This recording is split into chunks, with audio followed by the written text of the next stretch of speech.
Major land forms of the earth. ഭൂമിക്കുള്ളിൽ തുടർച്ചയായിട്ട് ഒരുപാട് ചലനങ്ങൾ നടക്കുന്നുണ്ട്. രണ്ട് തരം ചലനങ്ങളാണ് ഉള്ളത്. ഒന്ന് ഇന്റേണൽ പ്രോസസ്സ്, രണ്ട് എക്സ്റ്റേണൽ പ്രോസസ്സ്. ഇന്റേണൽ പ്രോസസ്സിൽ സംഭവിക്കുന്നത് എന്താണെന്നാൽ എർത്തിന്റെ സർഫസ് മുകളിലേക്ക് ഉയരുകയോ താഴ്ന്നു പോവുകയോ ചെയ്യുന്നു. നിരവധി സ്ഥലങ്ങളിൽ ഇങ്ങനെ സംഭവിക്കാറുണ്ട്.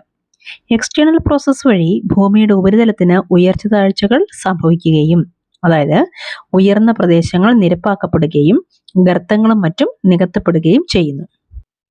ഭൂമിയുടെ ഉപരിതലം ഒഴുകി മാറുന്നതിനെ ഇറോഷൻ എന്നാണ് പറയുന്നത്. അപരദനം എന്നും മലയാളത്തിൽ പറയും. ഇറോഷൻ മൂലം എർത്തിന്റെ സർഫസ് താഴ്ന്നു പോവുകയും ഡെപ്പോസിഷൻ മൂലം ഉയർന്നു വരികയും ചെയ്യുന്നു. ഡെപ്പോസിഷൻ എന്നാൽ നിക്ഷേപിക്കൽ എന്നും പറയാം. ഇറോഷനും ഡെപ്പോസിഷനും രണ്ട് പ്രക്രിയകളും സംഭവിക്കുന്നത് ഒഴുകുന്ന ജലം, ഐസ്, കാറ്റ് തുടങ്ങിയവയിലാണ്. ഒരു ഭൂപ്രദേശത്തിന്റെ ഉയർച്ച താഴ്ചകൾ അനുസരിച്ചാണ് ആ പ്രദേശം പർവ്വതമാണോ, മൗണ്ടൻസ് ആണോ, പ്ലേറ്റ്യൂസ് ആണോ, പ്ലെയിൻസ് ആണോ എന്നൊക്കെ തീരുമാനിക്കുന്നത്. ഇനി മൗണ്ടൻസ്, പർവ്വതങ്ങൾ എന്താണെന്ന് നോക്കാം.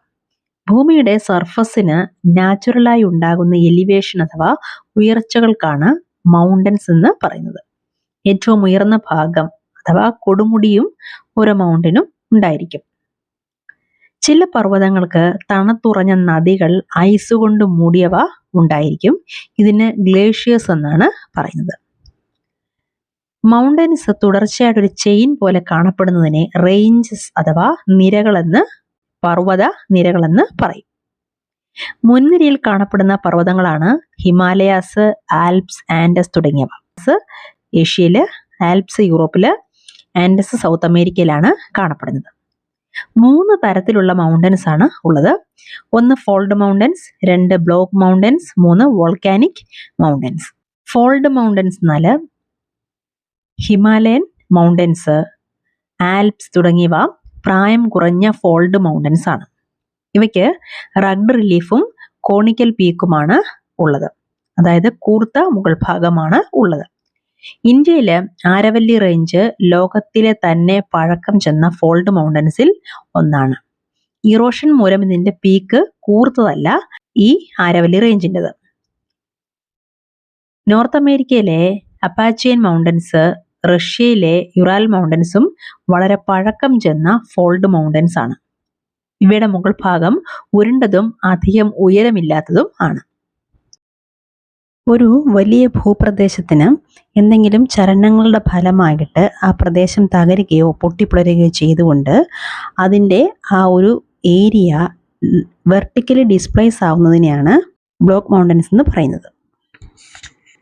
ഇതിന്റെ ഫലമായിട്ട് മുകളിലേക്ക് ഉയർന്ന ബ്ലോക്കുകൾ ഹോസ്റ്റ് എന്നും താഴ്ന്ന ബ്ലോക്കുകളെ ഗ്രാബൻ എന്നും വിളിക്കുന്നു.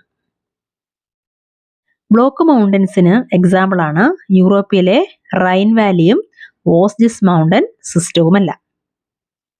അടുത്തത് വോൾക്കാനിക് മൗണ്ടൻ ആണ്. വോൾക്കാനിക് ആക്ടിവിറ്റിയിലൂടെ ഫോം ചെയ്യുന്നതാണ് ഇവ. വോൾക്കാനിക് മൗണ്ടൻസിന് എക്സാമ്പിൾ ആണ് ആഫ്രിക്കയിലെ മൗണ്ട് കിളിമഞ്ചാരോയും ജപ്പാനിലെ മൗണ്ട് ഫുജിയാമയും. മൗണ്ടൻസ് എന്നുള്ളത് വാട്ടറിന്റെ സ്റ്റോർ ഹൗസ് ആണ്. കാരണം നിരവധി നദികൾ ഉത്ഭവിക്കുന്നത് മൗണ്ടനിലെ ഗ്ലേഷ്യേഴ്സിൽ നിന്നാണ്. ഈ ജലം ഉപയോഗിച്ചാണ് മനുഷ്യൻ പലതരത്തിലുള്ള ഉപയോഗങ്ങൾക്ക് വേണ്ടി ചിലവാക്കുന്നത്. റിവർ വാലിയും ടെറസുമെല്ലാം കൃഷിക്ക് വളരെ അനുയോജ്യമായ പ്രദേശമാണ്. നിരവധി സസ്യജന്തുജാലങ്ങളാൽ സമ്പന്നമാണ് മൗണ്ടൻസ്. വനത്തിൽ നിന്നും നിരവധി ഉൽപ്പന്നങ്ങളും നമുക്ക് ലഭിക്കുന്നുണ്ട്. വിനോദസഞ്ചാരികൾക്ക് പ്രിയപ്പെട്ട ഒരിടമാണ് മൗണ്ടൻസ് എന്നുള്ളത്. അടുത്തത് പ്ലേറ്റ്യൂസ്. പ്ലേറ്റ്യൂസിന് ഒന്നിലധികം സൈഡുകളും കുത്തനെയുള്ള ഇറക്കങ്ങളും കാണാൻ സാധിക്കും. 100 മുതൽ 1000 കണക്കിന് മീറ്റർ ഉയരത്തിൽ വരെ പ്ലേറ്റ്യൂസ് കാണാൻ സാധിക്കുന്നുണ്ട്.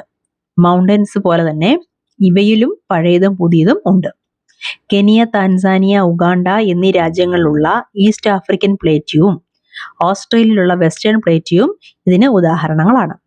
ഏറ്റവും ഉയരം കൂടിയ പ്ലേറ്റ്യൂ ആയിട്ടുള്ള ടിബറ്റൻ പ്ലേറ്റ്യൂവിന് ഏകദേശം 4000 മുതൽ 6000 മീറ്റർ വരെ ഉയരമുണ്ട്. പ്ലേറ്റ്യൂസ് മിനറൽ ഡെപ്പോസിറ്റുകളാൽ സമ്പന്നമാണ്. അതുകൊണ്ട് തന്നെ ലോകത്തിലെ മൈനിങ് ഏരിയ ഒരുപാടുള്ളത് പ്ലേറ്റ്യൂസിലാണ്. ഗോൾഡിനും ഡയമണ്ടിനും മൈനിങ് ചെയ്യുന്നതിൽ ഫേമസ് ആണ് ആഫ്രിക്കൻ പ്ലേറ്റ്യൂ. ഇന്ത്യയിലെ ഛോട്ടാ നാഗ്പൂർ പ്ലേറ്റ്യൂവില് അയൺ, കോള്, മാംഗനീസ് തുടങ്ങിയവയുടെയൊക്കെ റിസർവൈസും ഉണ്ട്. ഹ്യുൻഡ്രു ഫോൾസ് സുബർണരേഖ റിവറിലാണ് ഉള്ളത്. ഇത് ഛോട്ടാ നാഗ്പൂർ പ്ലേറ്റ്യൂവില് ആണ്. അതേപോലെ ജോഗ് ഫോൾസ് കർണാടകയിലാണ് ഉള്ളത്. ഇവയെല്ലാം പ്ലേറ്റ്യൂസിലുള്ള വാട്ടർഫോൾസ് ആണ്. പ്ലേറ്റ്യൂസ് എന്നത് ടേബിൾ ടോപ്പ് പോലെ കാണപ്പെടുന്ന ഉയർന്ന പരന്ന ഭൂമിയാണ് നമ്മൾ പറഞ്ഞു. ഇന്ത്യയിലെ ഡെക്കാൻ പ്ലേറ്റ്യൂ ഓൾഡസ്റ്റ് പ്ലേറ്റ്യൂ ആണ്. ലാവ പ്ലേറ്റ്യൂവിലുള്ള മണ്ണ് കൃഷിക്ക് വളരെ അനുയോജ്യമാണ്. ഇനി നമുക്ക് പ്ലെയിൻസ് നോക്കാം. ഏറ്റവും താഴ്ന്നതും നിരപ്പായതുമായ ഭൂപ്രദേശമാണ് പ്ലെയിൻസ്. പ്ലെയിൻസ് നന്നായി നിരപ്പായതും ചിലപ്പോൾ ഉരുണ്ട് കിടക്കുന്ന തരത്തിലുള്ളതുമായിരിക്കും. പ്ലെയിൻസ് ഫലഭൂയിഷ്ഠവും കൃഷിക്കും വാസസ്ഥലത്തിനും ഗതാഗതത്തിനും യോജിച്ചവയുമാണ്. ഉദാഹരണം പറയുകയാണെങ്കിൽ ഇൻഡോ ഗാംഗറ്റിക് പ്ലെയിന് നമുക്കൊരു ഉദാഹരണം പറയാം. ഭൂപ്രദേശത്തിന്റെ ഘടന അനുസരിച്ചാണ് മനുഷ്യൻ അവിടെ വാസസ്ഥലമാക്കുന്നത്. അപകടകരമായ ഭൂപ്രദേശത്തെക്കാളും ഫലഭൂയിഷ്ഠവും ധാതുസമ്പത്തുകൾ ഉള്ളതുമായ ഭൂമിയാണ് മനുഷ്യർക്ക് വാസയോഗ്യമായിട്ടുള്ളത്. ലാൻഡ് ഫോംസിനെ കുറിച്ച് നമുക്ക് ഡീറ്റെയിൽഡ് ആയിട്ട് നമുക്ക് ഹയർ ലെവലുകളിൽ ഇനി വരും ക്ലാസ്സുകളിൽ നമുക്ക് നോക്കാനുള്ളതാണ്. ഇപ്പോൾ ഇത്രയും മതി. ഇത് നമുക്ക് ജസ്റ്റ് ബേസിക് ആയിട്ടുള്ള കാര്യങ്ങൾ മാത്രമാണ് പറഞ്ഞിരിക്കുന്നത്. ഡീറ്റെയിൽ ആയിട്ട് നമുക്ക് അടുത്ത ക്ലാസ്സിൽ നോക്കാം.